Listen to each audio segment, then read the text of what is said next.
बारे में।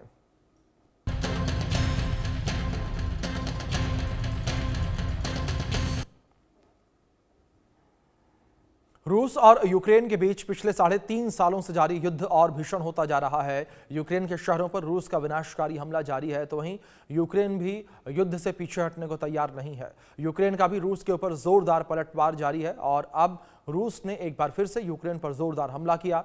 दरअसल रूस ने यूक्रेन पर बड़ा हवाई हमला किया और जिस तरीके से ये बड़ा हमला किया गया, रूसी हमले में यूक्रेन के 4 लोग मारे गए, तो वहीं 6 लोग जो हैं घायल हो गए हैं। रूस के हमले में ऊर्जा संयंत्र जो है उन्हें निशाना बनाया गया है।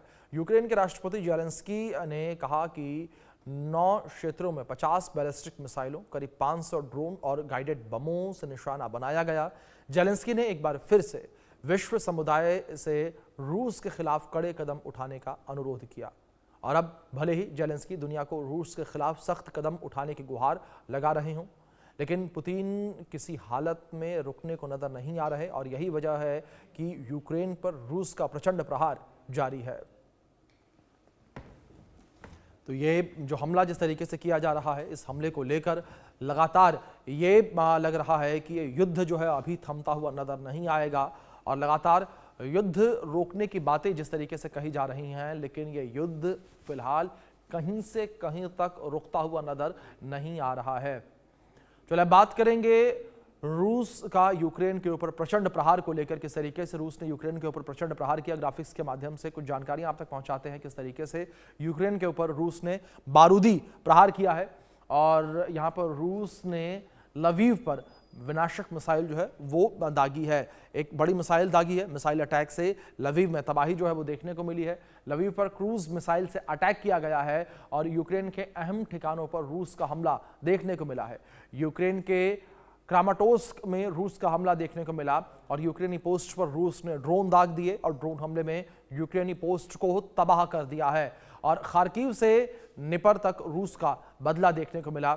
एक बड़ा प्रहार जो है वो रूस के द्वारा यूक्रेन के ऊपर किया गया और लगातार जिस तरीके से इस लड़ाई को लेकर कहा जा रहा है कि आने वाले समय में लड़ाई खत्म हो जाएगी, लेकिन फिलहाल जिस तरीके से लगातार ये पूरे हमले देखने को मिल रहे हैं, इन हमलों के बीच ये कहीं से कहीं तक नहीं लग रहा कि ये लड़ाई जो है वो खत्म होती हुई नजर आ रही है। इस विषय पर बातचीत करने के लिए हमारे साथ 2 खास मेहमान जुड़ गए हैं, उनका परिचय मैं आपसे करवा दूं।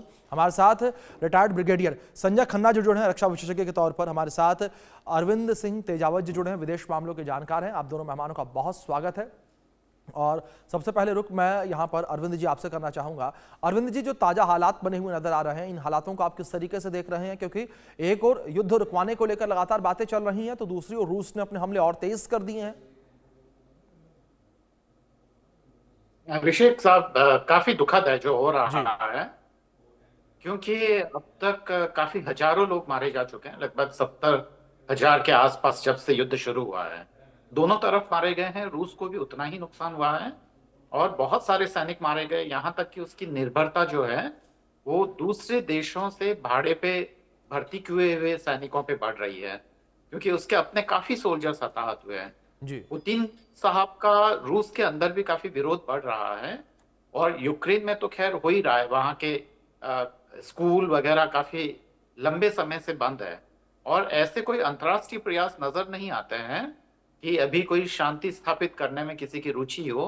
यूक्रेन भी नहीं चाहता है। कारण यह कि वह चाहता है कि उसके साथ लगातार उसके ऊपर हमला हो रहा है, काफी लोग मारे गए हैं, तो वह समझौता अपनी जमीन कर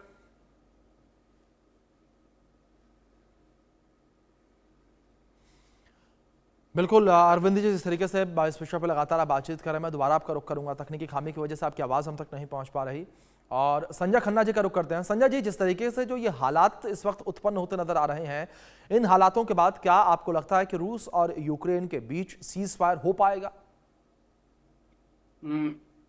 देखिए, जो अभी करंट सिचुएशन चल रही है उसके हिसाब से तो नहीं है, जी। पर 7 सिनेरियोज पेंट किए गए हैं, मतलब बताए गए हैं कि ये जो जंग है किस तरफ जा सकती है। उसमें सबसे पहले है कि जो स्टेलमेट है, जो अभी जहां पे रशिया जहां तक एडवांस कर चुका है वहां